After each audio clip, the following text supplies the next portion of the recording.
मेरा नाम प्रेरणा है। मैं कानपुर जिले की गांव में रहने वाली हूँ। मेरे पिताजी के रिटायर होने के बाद हम लोग गांव में रहने के लिए आए थे। तब मेरी उम्र 17 साल थी और हमारे घर के बाजू में एक परिवार रहता था जो हमारे रिश्ते में ही था। हमको आए अभी 2 महीने हुए थे और इन दिनों में उस घर की सभी लड़कियों से मेरी अच्छी जान पहचान हो गई थी और हम सहेलियां बन गई थी। मेरी सहेली का भाई बीएससी कर रहा था जिसका नाम आशीष था। उसकी उम्र 20 साल थी और दिखने में जवान मर्द दिखता था। वो छुट्टियों में जब गांव आया तो मेरी उससे पहचान हो गई और कुछ दिनों में ही मैं उससे प्यार करने लगी। एक दिन मैंने एक चिट्ठी में प्यार का इजहार करके वो उसके हाथ आशीष तक पहुंचा दी। वो भी मन ही मन में मुझसे प्यार करता था लेकिन इजहार नहीं कर रहा था। चिट्ठी मिलते ही उसने भी चिट्ठी भेजकर मुझसे प्यार का इजहार किया और यहाँ से हमारे प्यार शुरुआत हुई। दिन बीत रहे थे, हम छुप छुप कर एक दूसरे से मिलते थे। वो बड़े शर्मीले किस्म का लड़का था और मैं बिंदास थी। हम जब भी मिलते थे वो दूर से ही बात करता था लेकिन मुझे उससे लिपटने की इच्छा होती थी। मुझे लगा कि यह कुछ करने वाला नहीं है, मुझे ही शुरुआत करनी पड़ेगी। एक दिन हम कानपुर के गार्डन में घूमने गए। वहाँ मैंने गले लगाया और उसने भी मुझे गले लगाया। तब मैं समझ गई कि यह शुरुआत तो नहीं कर सकता लेकिन उसे निभा जरूर सकता है। हम रोज रात को 1 बजे हमारे घर के बाहर गली में मिलते थे और हग करते थे। एक दिन मैंने उसे पूछा, आशीष तुम्हें दूध पसंद है? तो वो कहने लगा, हाँ प्रेरणा, मैं रोज दूध पीता हूँ, तभी तो इतना तंदुरुस्त हूँ। दूसरे दिन हम फिर से मिले तो मैंने पूछा, आज दूध पीकर आए या नहीं? तो वो कहने लगा, हाँ पीकर आया। मैं बोली, आज मेरा दूध पी लो, और अपने रस भरी दूध की थैली बाहर निकल ली।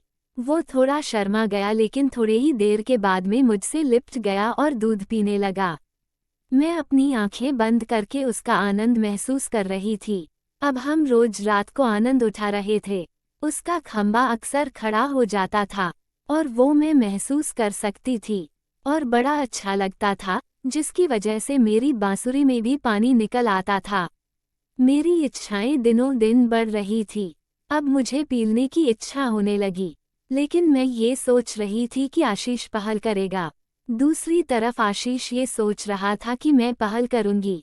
एक दिन आशीष ने मुझे पूछा, मुझे तुमसे वो करना है? मैं बोली, नहीं, इस मामले में तो थोड़ा शर्माना ही पड़ेगा ना। तो वो बोला, मैं जबरदस्ती कर दूंगा। मैं बोली, तो कर दो। वो इसको समझ ही नहीं पाया कि मैं क्या चाहती हूँ। उस रात उसने कुछ भी नहीं किया, रोज का काम करके निकल गया।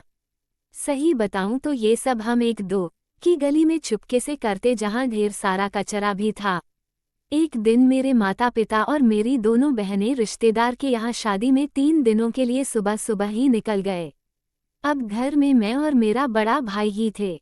मेरा बड़ा भाई जॉब पर जाता था। इस हफ्ते में उसकी नाइट शिफ्ट थी। मैंने सोच लिया था कि आज घर पर कोई नहीं रहेगा तो मैं रात को आशीष को घर में ही बुला लूंगी।